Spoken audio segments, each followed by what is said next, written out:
1 కొరింథీయులకు రాసిన పత్రిక 10వ అధ్యాయము 13వ వచనము. సాధారణముగా మనుషులకు కలుగు శోధన తప్ప మరి ఏదూ మీకు సంభవింపలేదు. దేవుడు నమ్మదగిన వాడు, మీరు కలిగినంత కంటే ఎక్కువగా మిమ్మల్ని శోధింపబడనీయడు. అంతేకాదు సహింపగలుగుటకైన శోధనతో కూడా తప్పించుకుని మార్గమును కలుగజేయును. కనుక ఒక విశ్వాసికి దేవుడు నిలబడి ఎదిరించలేనంత పరీక్ష ఎప్పుడు ఒక విశ్వాసికి అడ్డుగా రానివ్వడనమాట. కాబట్టి అటువంటి శోధనలు, భయంకరమైన పాపము శోధన మనకి ఎదురైనప్పుడు దాన్ని తప్పించుకునే మార్గము కూడా, దారి కూడా దేవుడే మనకు కలుగు చేస్తాడు.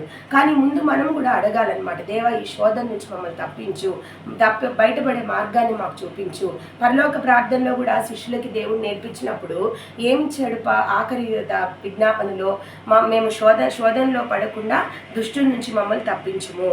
కాబట్టి మనం కూడా అడగాల్సిన అవసరం ఉందన్నమాట. అలా కాకుండా పాపం ఎదురైనప్పుడు మనం దానికి ఆకర్షితులమై లొంగిపోయి మనము దానిలో పడిపోయామనుకోండి, దాని నుంచి తప్పించుకునే మార్గం కూడా మనకు కనబడకుండా పోయే ప్రసక్తి ఉందన్నమాట.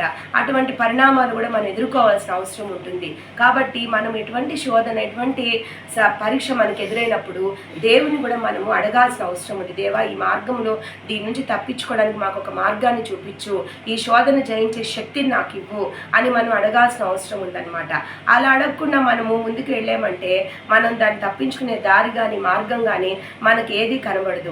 తర్వాత మనం ఆ పాపంలో పడిపోయి దాంట్లో పూర్తిగా పడిపోయి దానివల్ల మన నష్టాలకు గురైనప్పుడు దేవుడు నేను ఎదిరించలేనంత అగ్ని పరీక్ష నా ముందు పెట్టాడు, దేవుడు నన్ను తప్పించలేదు, నాకు బయటపడడానికి మార్గాన్ని చూపించలేదని దేవుని మనము తప్పు పట్టడం ఎంతైనా మంచి విషయం కాదనమాట.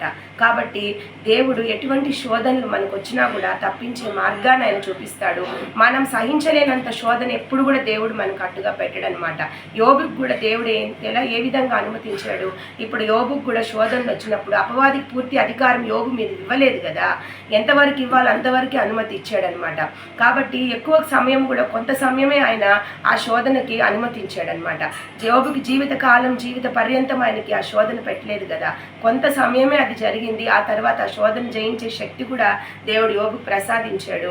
మరి అపవాదికి పూర్తి అధికారం కూడా యోబు మీద ఇవ్వలేదు. కాబట్టి మనకు సంపూర్తిగా మన జీవితకాలం అంతా ఎటువంటి శోధనలు, శ్రమలైన ఉన్నావు కానీ కొంతకాలమే అవి ఉంటాయి. మరి వాటిని జయించే శక్తి కూడా దేవుడే మనకు దయచేస్తాడు. మనము కూడా దేవుని అడగాలన్నమాట. దేవా మమ్మల్ని తప్పించి, శోధన నుంచి తప్పించుకునే మార్గాలను మాకు చూపించండి. దేవుని అడగాల్సిన అవసరం ఎంతైనా ఉన్నదన్నమాట.